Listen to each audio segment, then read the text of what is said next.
Ahlus sunnah wal jamaah tidak boleh hanya dikatakan saya ahlus sunnah wala fulan ahlus sunnah wala faltan ahlus sunnah.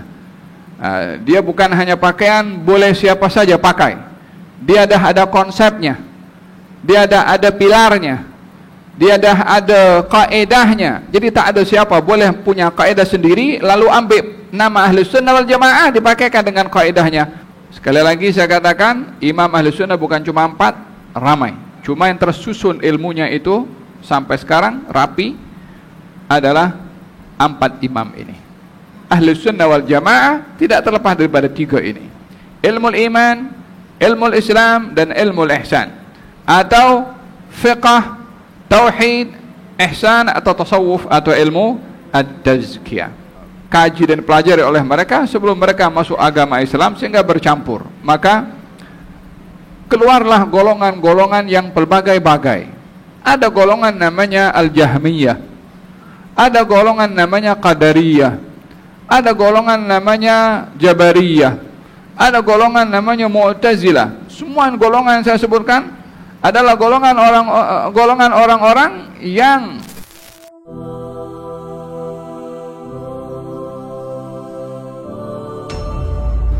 Sayyidina Abu Musa Al-Ash'ari adalah salah seorang sahabat Nabi SAW daripada Yaman, daripada kabilah Ash'ariyin atau Ash'ari. Ada perbezaan pendapat kenapa diberi nama Ash'ari. Ash'ari merujuk kepada sya'ar, rambut, karena dikatakan banyak rambutnya atau banyak bulunya pada tubuh badannya, maka dikatakan mereka ada golongan Ash'ariyin. Di antara keturunan Abu Musa Al-Ash'ari adalah Al-Imam Abul Hasan Al-Ash'ari, yaitu Imam Ahlus Sunnah wal Jamaah dalam aqidah. Imam Ahlus Sunnah wal Jamaah dalam aqidah 2, yaitu Abu Musa Al-Ash'ari dan Abu Mansur Al-Maturidi. Kedua-duanya hidup di kurun yang sama pada pertengahan abad yang ketiga, 260 something, dan meninggal dunia pada permulaan abad yang keempat. Ini Abu Musa Al-Ash'ari. Imam Ahlus Sunnah wal Jamaah dalam fiqh ada 4. Walaupun ulama-ulama Ahlus Sunnah yang ahli dalam fiqh itu ramai, cukup ramai. Cuma yang tersusun, terpelihara, tercatat ilmunya secara sahih, konkret dan jelas itu 4, yaitu Al-Imam Abu Hanifah Nu'man bin Thabit. Nama Abu Hanifah Nu'man bin Thabit. Yang kedua Al-Imam Malik ibn Anas, Imam Darul Hijrah di Madinah Munawwarah. Dan Al-Imam Abu Hanifah meninggal di Baghdad. Al-Imam Malik meninggal di Madinah, dikuburkan di Baqi. Al-Imam Muhammad bin Idris Syafi'i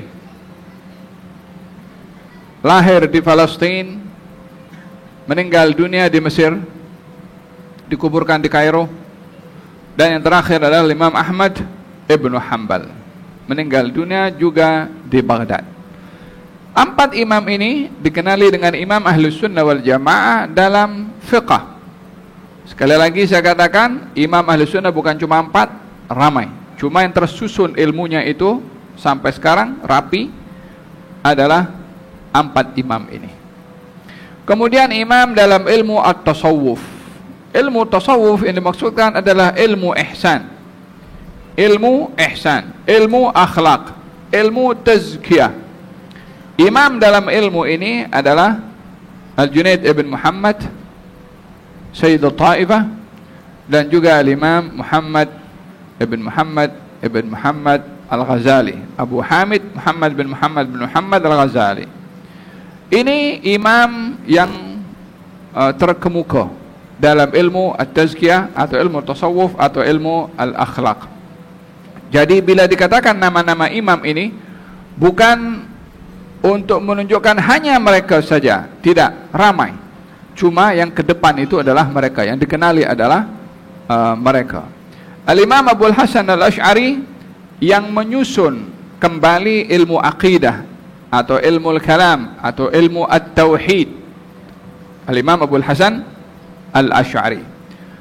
Beliau hidup di zaman dalam kekacauan dalam ilmu kalam, dengan ramainya orang-orang ahli falsafah yang masuk agama Islam dan masih terbawa dengan falsafah Yunani, sehingga keyakinannya kepada ketuhanan dalam Islam bercampur aduk dengan ilmu falsafah yang dikaji dan pelajari oleh mereka sebelum mereka masuk agama Islam, sehingga bercampur. Maka keluarlah golongan-golongan yang pelbagai-bagai. Ada golongan namanya Al-Jahmiyah, ada golongan namanya Qadariyah, ada golongan namanya Jabariyah, ada golongan namanya Mu'tazilah. Semua golongan yang saya sebutkan adalah golongan orang-orang yang menggunakan akal fikiran untuk memahami konsep ketuhanan, kenabian, dan juga al-iman bil ghaib, sehingga bercelaru pemahaman-pemahaman yang masuk pada mereka ini tentang ketuhanan. Datanglah Imam Abul Hasan al-Asy'ari untuk mengembalikan ilmu al-aqidah itu seperti mana yang diyakini oleh para sahabat dan juga para tabi'in, disusun balik oleh Imam Abul Hasan al-Asy'ari dan juga Abu Mansur al-Maturidi.